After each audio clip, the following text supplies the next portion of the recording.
ఓం శ్రీ గణేశాయ నమః. శ్రీమాత్రే నమః. శివాయ గురవే నమః. శ్రీకృష్ణ పరబ్రహ్మణే నమః. శ్రీరామాయ నమః. శ్రీ గురుభ్యో నమః. నారాయణం నమస్కృత్య నరం చైవ నరోత్తమం దేవీం సరస్వతీం వ్యాసం తతో జయముదీరయేత్. వ్యాసం వసిష్ఠనప్తారం శక్తే పౌత్రమకల్మషం పరాశరాత్మజం వందే సుఖతాతం తపోనిధిం.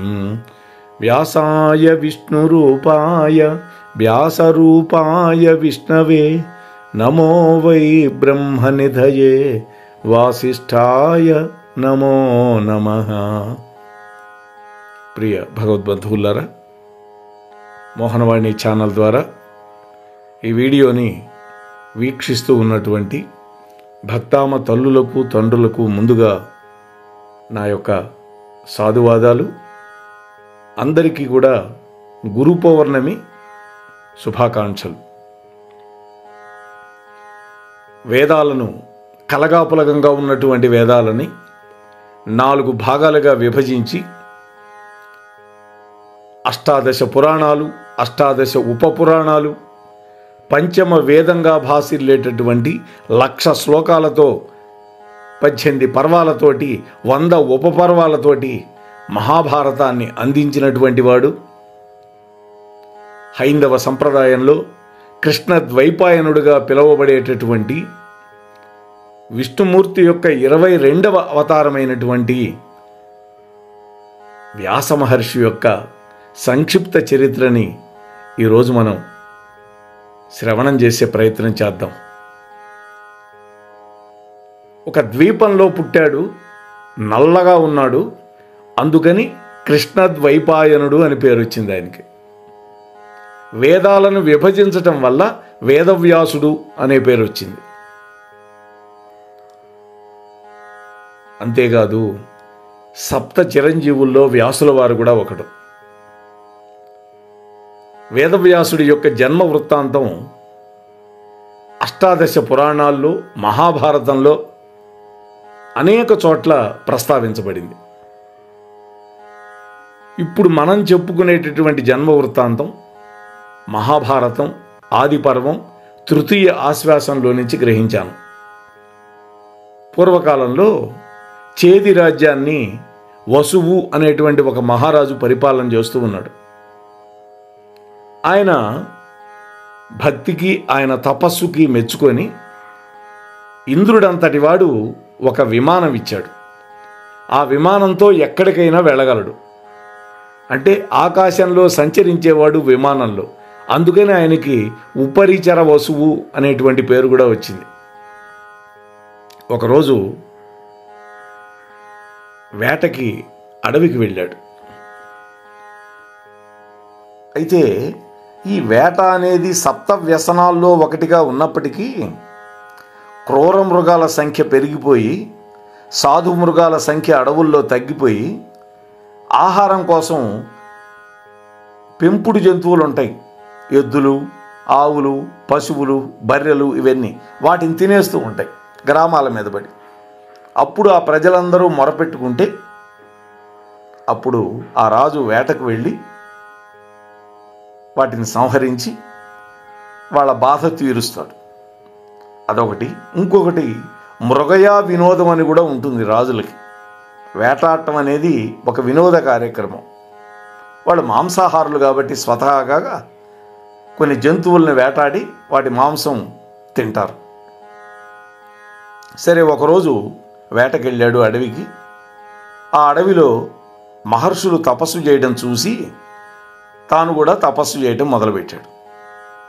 అప్పుడు ఇంద్రుడు గ్రహించి ప్రత్యక్షమై, ఓ రాజా, నీ వర్ణాశ్రమ ధర్మ పరిపాలనకి, నీ తపస్సుకి నేనెంతో ముగ్ధుడయ్యాను. నువ్వు నాతో స్నేహం చేసి నా వద్దకు వస్తూ పోతూ రాజ్యపాలన చేస్తూ ఉండు అని పలికి ఆ రాజుగారికి దివ్యత్వాన్ని మణి సువర్ణమయమైనటువంటి ఒక దివ్య విమానాన్ని, ఎటువంటి ఆయుధాలు తాకలేనటువంటి వాడిపోనటువంటి పద్మాలు కలిగినటువంటి ఒక మాలని, దుష్ట శిక్షణకి శిష్ట రక్షణకి సమర్థమైనటువంటి ధనస్సు, బాణాలు ఇవన్నీ కూడా ఇచ్చాడు. ఆ వసురాజు ఆ విమానాన్ని ఎక్కి పైలోకంలో సంచరిస్తూ ఉండడం వల్ల అతడికి ఉపరిచర వసువు అని పేరు వచ్చింది.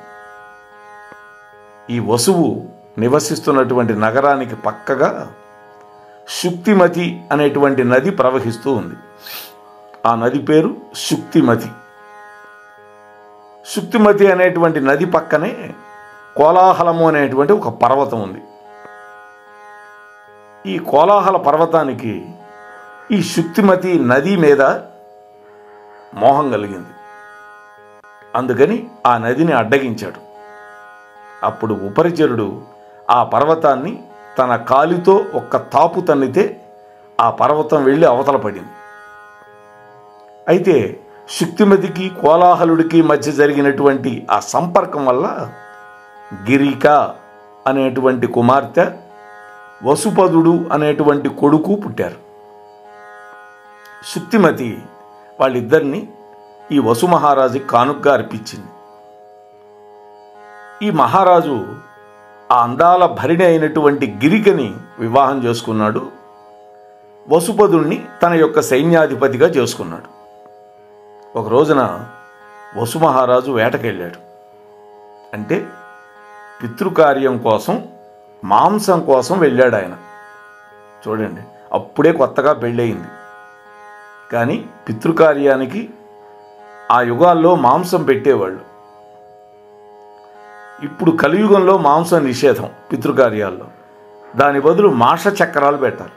మాష చక్రాలు అంటే మినప గారెలు. అది మాంసంతో సమానం బలంలో. కలియుగంలో లేదు ఏది మాంసం పెట్టడం. ఆ యుగంలో ఉన్నది ద్వాపర యుగంలో. అప్పుడు అడవికి వెళ్ళాడు. అనివార్యమైన పరిస్థితుల్లో వెళ్ళాడు. కానీ కొత్తగా పెళ్ళయింది కదా, భార్య మనస్సులో గుర్తుకొస్తూ ఉన్నది. అలా గుర్తుకు రావడం వల్ల రేతస్సు పతనమైంది. మహాత్ముల యొక్క రేతస్సు ఎప్పుడు కూడా వృధా కాకూడదు. అందులో భార్య ఋతుమతిగా ఉంది. అక్కడ ఋతుమతికి అయినటువంటి భార్యకి దక్కవలసిన వీర్యం వృధా కాకూడదు. అందుకని ఆ పతనమైనటువంటి రేతస్సుని ఒక ఆకు దొప్పలో చుట్టి ఆ దొన్నెని తన పెంపుడు డేగకిచ్చి తన భార్యకు పంపించాడు. ఆ డేగ ఆ వీర్యపు దొన్నెని ముక్కును గరుచుకొని వెళుతూ ఉన్నది. దాన్ని మరొక డేగ చూసింది. అది మెరిసిపోతూ ఉంది. అదేదో మాంసఖండము అనుకున్నది. ఆ డేగతో పోట్లాడింది. వాటిద్దరి మధ్య పోరాటం జరిగినప్పుడు వాటి ముక్కులు తగిలి ఆ రేతస్సు కాస్త అప్పుడు ఆ రెండు పక్షులు యమునా నది మీద విహరిస్తూ వెళుతూ ఉన్నాయి ఎగురుతూ. ఆ యమునా నదిలో పడిపోయింది. చూడండి కథ ఎలా ఉంటుందో. పూర్వం బ్రహ్మదేవుడు ఒక అప్సరసకి శాపం ఇచ్చాడు. అద్రిక ఆమె పేరు. తప్పు చేస్తే శపిస్తారు. ఆ శాపం కూడా వరంగా మారుతుంది. ఆ అప్సరస ఈ యమునా నదిలో ఒక చేపగా మారి తిరుగాడుతూ ఉంది. ఆ యమునా నదిలో ఉన్నటువంటి ఈ అద్రిక అనేటువంటి చేప, శాపోపహతురాలైనటువంటి ఈమె ఆ రేతస్సును భక్షించింది. నదిలో పడింది కదా. ఆ విధంగా రేతస్సుని తినడం వల్ల కడుపులో పిండంగా మారింది. 10 నెలల తర్వాత ఒకరోజు బెస్తవాళ్ళు వచ్చి చేపలు పడుతూ ఉన్నారు యమునా నదిలో. వాళ్ళ వలకి ఈ చేప చిక్కింది. చాలా పెద్ద చేప, చాలా గొప్పగా ఉంది ఆ చేప. అందుకని ఈ బెస్తలు ఏదైనా మంచిదాన్ని దొరికితే రాజుగారికి కానుకగా ఇస్తారు. ఈ వసుమహారాజు కానుగ్గా ఇచ్చారు. అక్కడ వంట వాళ్ళు దాని కడుపు చీలిస్తే అందులో ఒక ఆడపిల్ల ఒక మగపిల్లవాడు కనపడ్డారు. వెంటనే వంటవాడు గబగబా పరిగెత్తుకుంటూ వచ్చి, మహారాజా, ఈ చేప కడుపులో 2 పిల్లలు ఉన్నారు, ఒక అమ్మాయి ఒక అబ్బాయి అని రాజుగారికి ఒప్పచెప్పాడు. చూడండి, వెంటనే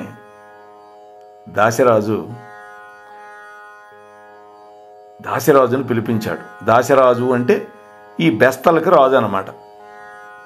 పిలిపించి, వద్దు నాయనా దాశరాజా, మీ వాళ్ళు తెచ్చి ఇచ్చిన చేప కడుపులో ఒక అమ్మాయి అబ్బాయి నాకు దొరికారు, నాకు ఇచ్చారు, ఇదిగో ఈ అమ్మాయిని నీకు ఇస్తున్నాను, నువ్వు పెంచుకో అన్నాడు. చూడండి, చూసారా? ఆ పిల్లవాడిని తన దగ్గరే ఉంచుకున్నాడు. ఈ అద్రిక అనేటువంటి పేరు కలిగినటువంటి ఆ చేప రూపంలో ఉన్న అప్సరస బ్రహ్మదేవుడి దగ్గర శాప విమోచనం కూడా అడిగి తెలుసుకుంది. ఏం చెప్పాడు బ్రహ్మ? ఏనాడైతే నువ్వు 2 పిల్లల్ని కంటావో, ఒక ఆడ ఒక మగని, అప్పుడు నీ శాపం తీరిపోతుంది, నువ్వు మళ్ళీ దేవలోకానికి వస్తావు అన్నాడు. పొట్ట చీలిస్తే చచ్చిపోయింది, 2 పిల్లలు బయటకు వచ్చారు. వెంటనే అద్రిక తన వాస్తవ రూపంతోటి మళ్ళీ ఇంద్రలోకానికి వెళ్ళిపోయింది.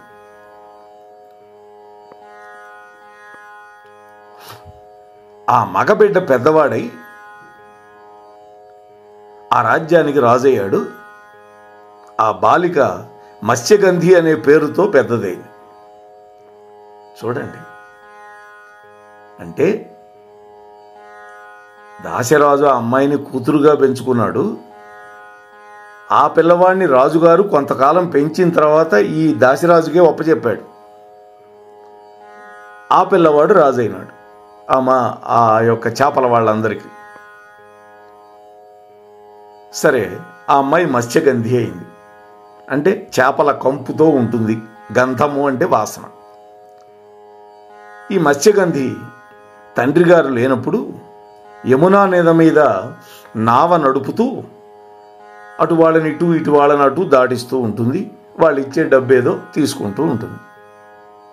ఇలా జరుగుతుండగా ఒకరోజు వశిష్ఠ మహర్షి యొక్క మనవడు, శక్తి మహర్షి యొక్క కుమారుడైనటువంటి పరాశరుడు ఆ నది దాటడానికి అక్కడికి వచ్చాడు. అక్కడ కనిపించినటువంటి మత్స్యగంధిని చూసి మోహించి, ఓ కన్యామణి, నాకు వెంటనే నీతో రతి సుఖాన్ని పొందాలని ఉంది అన్నాడు. ఆశ్చర్యం కలుగుతుంది. వశిష్ఠ వంశంలో జన్మించినటువంటి పరాశరుడు సాక్షాత్తు విష్ణు పురాణాన్ని మనకు అనుగ్రహించినవాడు పరాశరుడు. అటువంటి వాడు మనస్సు చెలించటం అంటే ఏంటి? ఒక చేపల కంపు కొట్టేటటువంటి స్త్రీని చూసి. అంటే ఇది జగన్మాత యొక్క ప్రణాళిక. అంటే ఆ అమ్మాయి సామాన్యురాలు కాదు, క్షేత్రం గొప్పది, ఇక్కడ బీజం కూడా గొప్పది, మహర్షి బీజం. ఈ ఇద్దరికీ పుట్టేటటువంటి బిడ్డ లోకోపకారం చేసేవాడు అవుతాడు. అది కూడా ఆ క్షణాలు గొప్పవి కాబట్టి. అందుకని మనస్సే కదలనటువంటి వాడి యొక్క మనస్సు కదిలించింది జగన్మాత. ఇది అమ్మవారి యొక్క వైభవం. దేవీ భాగవతంలో కూడా ఈ వృత్తాంతం కనిపిస్తుంది. మన ఛానల్లో మన దేవీ భాగవతం కూడా సంపూర్ణంగా చెప్పుకున్నాం. సుమారుగా ఒక 80-90 భాగాలు.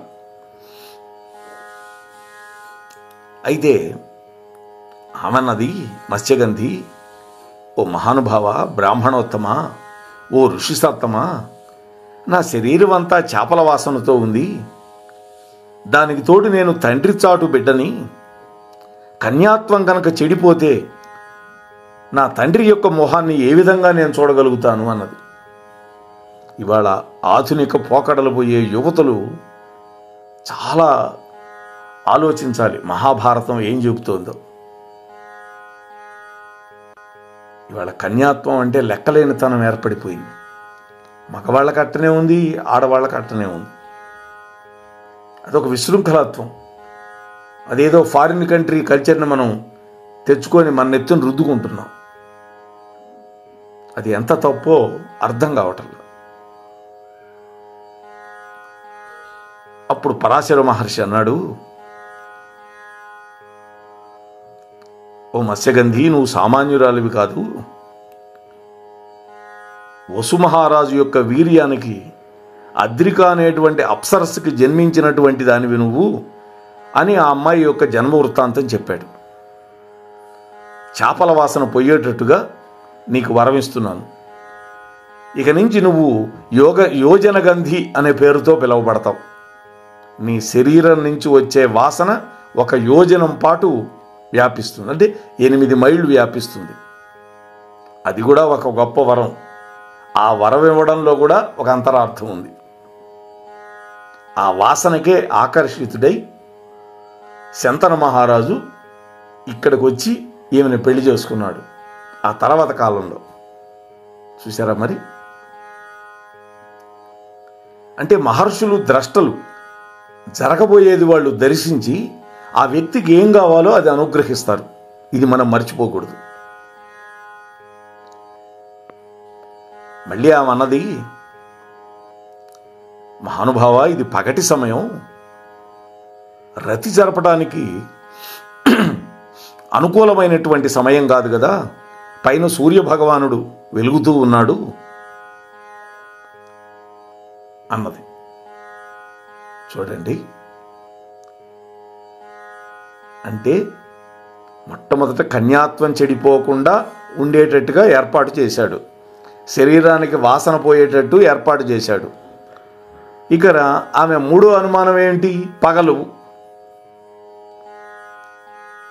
వెంటనే ఆ ప్రదేశం అంతా కూడా మేఘాలతోటి కప్పివేసి సూర్యకాంతి పడకుండా చీకటి చేసేశాడు తన తపోబలంతో. ఆ తరువాత రతి జరిపాడు. వెంటనే సద్యోగర్భంలో ఒక తేజోవంతుడైనటువంటి శిశువు పుట్టాడు. చూస్తానికి ఆకారం నల్లగా ఉంది. అందుకని నలుపు రంగు ఎవరికున్నా కృష్ణ అంటారు. మహాభారతంలో కృష్ణ పరమాత్మ కృష్ణనే. ద్రౌపదీదేవికి కూడా కృష్ణ అని పేరుంది. అర్జునుడికి కూడా కృష్ణ అని పేరుంది. అలాగే వ్యాసుల వారికి కూడా కృష్ణద్వైపాయనుడని పేరుంది.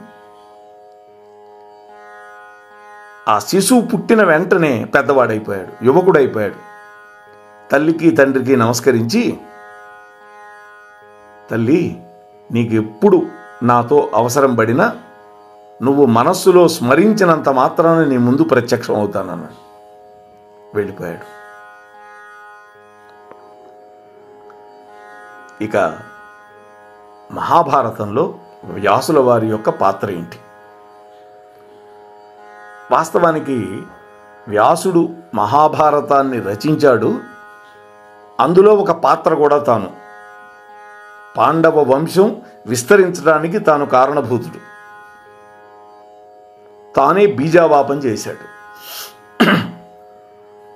అట్లాగే శ్రీమద్ రామాయణంలో వాల్మీకి మహర్షి రచించడంతో పాటు అందులో కూడా ఒక పాత్ర ఉంది ఆయనకి. అయితే వాల్మీకి పాత్ర 2-3 చోట్ల మనకు కనిపిస్తుంది. భారతం మొత్తం వ్యాసుల వారు కనిపిస్తాడు. పాండవులకి ఎక్కడెక్కడ ఇబ్బంది వచ్చినా కనిపించాడు. దుర్యోధనాదులు ఎక్కడెక్కడ దుర్మార్గపు ఆలోచనలు చేస్తున్నా కనిపించి వాళ్ళని వారించాడు. ఇది వ్యాసుడి యొక్క అవతార వైభవం. అయితే వ్యాసుడు మహాభారతంలో తాను ఒక పాత్ర అయినప్పటికీ కర్తవ్య నిర్వహణ మాత్రమే చేస్తూ, మిగిలినటువంటి వాళ్ళకి కర్తవ్య బోధ చేస్తూ తిరిగి తన దారిని తాను వెళ్ళిపోతాడు. అంటే ఎవ్వరితోటి లంపటం పెట్టుకోడు. వ్యాసుడు పుట్టిన వెంటనే తల్లి అనుమతి తీసుకొని తపోవనానికి వెళ్ళిపోయాడు. ఆ తరువాత సత్యవతి శంతవనుల యొక్క వివాహం జరిగింది. భీష్ముడి యొక్క తండ్రి శంతన మహారాజు. గంగాదేవితో వివాహం అయింది మొదట. అష్టవసువులని తన కడుపులో మోసి 7 మందిని నది పాలు చేసేసింది వాళ్ళ కోరిక మేరకి. 8వ వాడిని కూడా నదిలో పడేయబోతుంటే వారిస్తే అతన్ని తానే పెంచి పెద్ద చేసి అప్పగించింది. అతనికి దేవవ్రతుడు అని పేరు పెట్టారు. కొంతకాలం తర్వాత ఈ శంతనుడు గంగా తీరంలో విహారం చేస్తుంటే ఆయన ముక్కు పుటాలకి ఒక అద్భుతమైన వాసన, పరిమళం సోకింది. ఇందాక మనం చెప్పుకున్నాం కదా, ఆ పరిమళానికి ఆకర్షితుడై వెళితే పడవ నడుపుతూ ఉన్నటువంటి ఈ సత్యవతీదేవి కనపడింది. సత్యవతి ఆమెకు పేరు. మత్స్యగంధి, యోజనగంధి ఈ పేర్లన్నీ ఉన్నాయి. భీష్ముడు ఆ వివాహాన్ని తానే జరిపించాడు, ఒక పెద్ద ప్రతిజ్ఞ చేసి. అది మనకు అప్రస్తుతం కాబట్టి దాని జోలికి నేను వెళ్ళటం లేదు. ఈ సత్యవతి శంతనుల యొక్క వివాహ కాలంలో దాశరాజు విధించినటువంటి షరతుల కారణంగా భీష్మాచార్యుడు ఆమరణాంతరం బ్రహ్మచర్య వ్రతం అవలంబిస్తానని భీషణమైన ప్రతిజ్ఞ చేశాడు.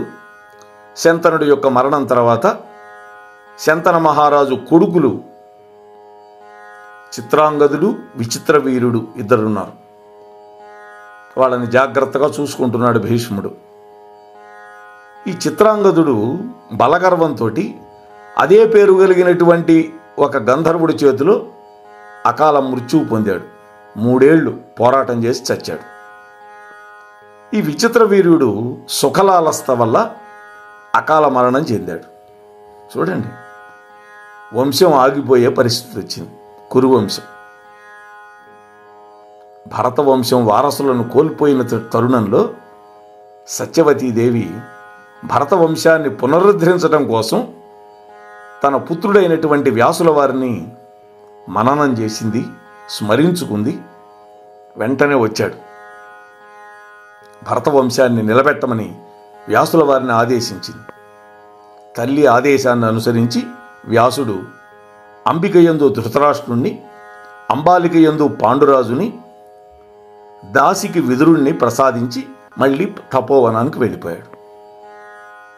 ఆ తరువాత వ్యాసుడు గాంధారీదేవికి గర్భస్రావ సమయంలో కూడా మళ్ళీ వచ్చాడు.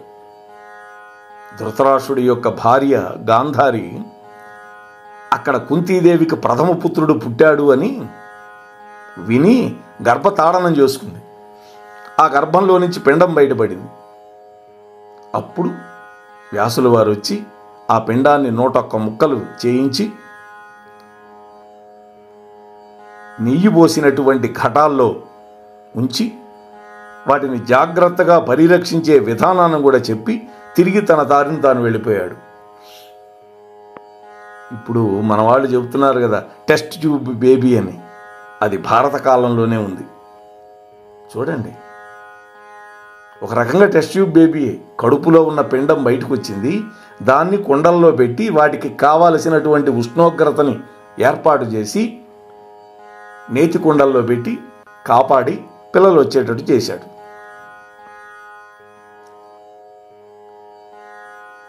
ఈ పాండవులు కౌరవులు ఇద్దరు పెరిగి పెద్దవాళ్ళు అవుతున్నారు. దుర్యోధనుడు భీముడి మీద 3 సార్లు హత్యా ప్రయత్నం జరిపాడు. ఆ తరువాత తన తల్లికి కురువంశంలో రానున్నటువంటి అనేకమైనటువంటి దుష్పరిణామాలు సూచించాడు వ్యాసుల వారు. అమ్మా, చూస్తున్నావు కదా, ఇక నువ్వు తట్టుకోలేవు. కురువంశం చాలా ఘోరమైనటువంటి పరిస్థితిని ఎదుర్కోబోతోంది. నువ్వు చూస్తూ తట్టుకోలేవు. అందువల్ల తపోవనానికి వెళ్ళి ప్రశాంత జీవితం గడపమని సూచించి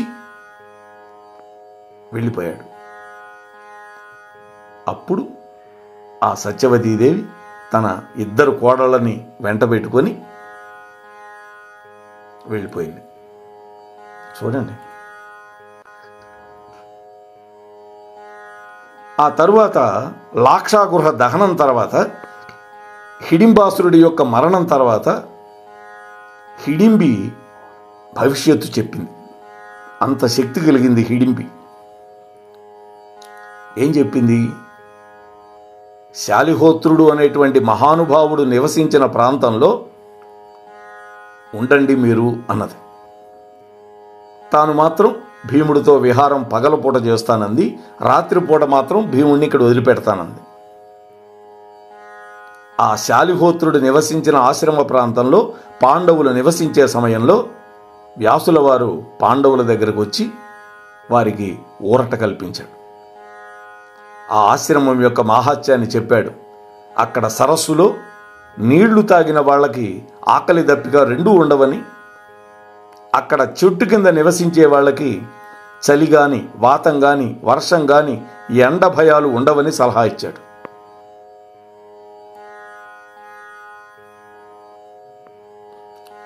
అంతేకాదు, కుంతీదేవి ఒక దశలో తటపటాయించింది హిడింబని కోడలుగా చేసుకోవటానికి. పెద్దవాడు ధర్మరాజు పెళ్లి కాకుండా ఉంటే రెండో వాడికి పెళ్ళేంటి? అప్పుడు కూడా వ్యాసుల వారు వచ్చి ఈ హిడింబ మహాపతివ్రత అవుతుందని, ఆమెను కోడలుగా చేసుకోవటం నీకు శుభం జరుగుతుందని, ఆమె యొక్క సంతానం ద్వారా పాండవులకి సహాయం అందుతుందని కూడా సూచించి తన దారిని తాను వెళ్ళాడు. నిజం, ఘటోత్కచుడు వనవాస కాలంలో పెద్ద దావాగ్ని వస్తే వీళ్ళందరినీ కాపాడాడు, పాండవులందరినీ. అంతేకాదు, ఇంద్రదత్తమైనటువంటి శక్తి అర్జునుడిని చంపకుండా ఆనాటి రాత్రి ఘటోత్కచుడు భయంకరమైన యుద్ధం చేసి అనివార్యమైన పరిస్థితుల్లో ఘటోత్కచుడి మీద ప్రయోగించవలసిన పరిస్థితి కల్పించి అర్జునుడిని రక్షించాడని చెప్పచ్చు ఒక రకంగా. ఆ తర్వాత కాలంలో ద్రౌపదీదేవి స్వయంవరానికి ముందుగా పాండవులకు దర్శనమిచ్చాడు వ్యాసుడు. వాళ్ళని ద్రుపదరాజ నగరానికి వెళ్ళమని చెప్పాడు. అక్కడ ద్రౌపదీదేవిని అర్జునుడు గెలిచాడు, మత్స్యంత్ర భేదన చేసి. వాళ్లలో ఒక విచికిత్స వచ్చింది. 5గురిని పంచుకోమన్నది వాళ్ళ అమ్మ. ఒక స్త్రీ 5గురికి భార్య ఎట్లా అవుతుంది? అలా ఇచ్చి పెళ్లి చేయటానికి ద్రుపదుడికి కూడా ఇష్టం లేదు. చూడండి, అప్పుడు మళ్ళీ వ్యాసుల వారు రంగప్రవేశం చేశాడు. చేసి ద్రుపదుడికి, ధర్మరాజాదులకి, కుంతికి ద్రౌపదీదేవి యొక్క పూర్వజన్మ వృత్తాంతం అంతా చెప్పి, దాన్నే పంచకన్యోపాఖ్యానం అంటారు, ఆది పర్వంలో ఉంటుంది, అందరినీ ఒప్పించి ద్రౌపదీదేవితోటి 5గురికి వివాహం జరిపించాడు. మళ్ళీ తన దారిని తాను వెళ్ళిపోయాడు. అంటే తన అవసరం ఎక్కడెక్కడ ఉంటే అక్కడక్కడ ప్రత్యక్షం అవుతున్నాడు వ్యాసుడు. ఇటువంటి వ్యాస మహర్షి చరిత్ర ఒక అరగంటకి గంటకి అయ్యేది కాదు. కాకపోతే మనం ఒక అరగంట లోపే ఒక వీడియో చేసుకోవాలి అని అనుకున్నాం కాబట్టి ఇంకా అనేక సందర్భాల్లో వ్యాసుల వారు ప్రత్యక్షమయ్యారు. అవన్నీ మరొక వీడియోలో మీతో నేను మనవి చేసే ప్రయత్నం చేస్తాను. కాబట్టి ఈరోజు గురు పౌర్ణమి. అందరూ కూడా మనకి జగద్గురువు అయినటువంటి శ్రీకృష్ణ పరమాత్మ. ఆ తరువాత వాంగ్మయాన్ని అందించినటువంటి వేదవ్యాసుడు 2, ఇక 3 ఆదిశంకర భగవత్పాదుడు, ఆయన కూడా జగద్గురువే. ఇక 4 దత్తాత్రేయ ప్రభు. ఈ నలుగురితో పాటు మన కలియుగంలో ప్రస్తుత కాలంలో దత్తాత్రేయ ప్రభువు యొక్క అవతారాలు అనేకమైనవి వచ్చినాయి.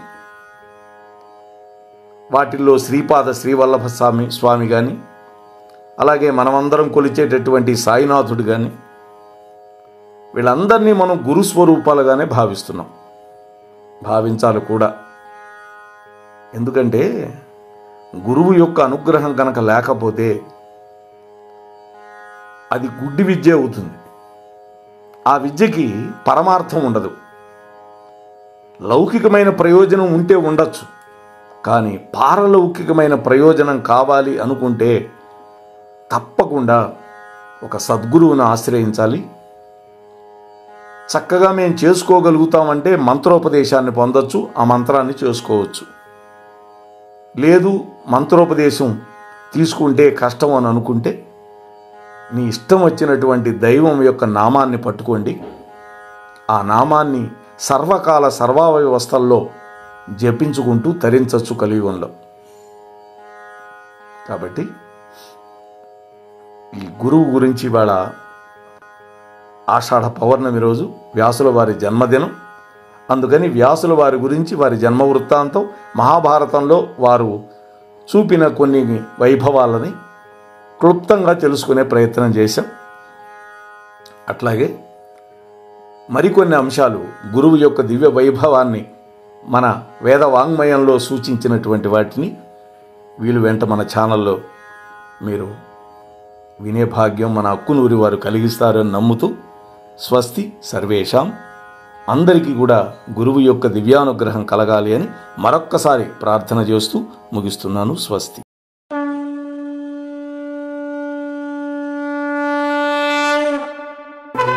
వినుడు వినుడు శ్రోతలారా, మహాభారత కథలు మన మనుగడ కోసం అందించిన కథలు. శూరులు ధీరులు వీరుల చరితలు, మన కృష్ణయ్య బోధించిన బోధలు. ఎంత విన్నా తరగని చెరగని మరువలేని మన భారతం మహాభారతం. మోహన్వాణి తెలుగు పోడ్కాస్ట్ వింటున్న శ్రోతలందరికీ హృదయపూర్వక ధన్యవాదాలు. వినండి, వినిపించండి, వింటూనే ఉండండి మోహన్వాణి తెలుగు పోడ్కాస్ట్. మీరు వింటున్నారు మోహనవాణి.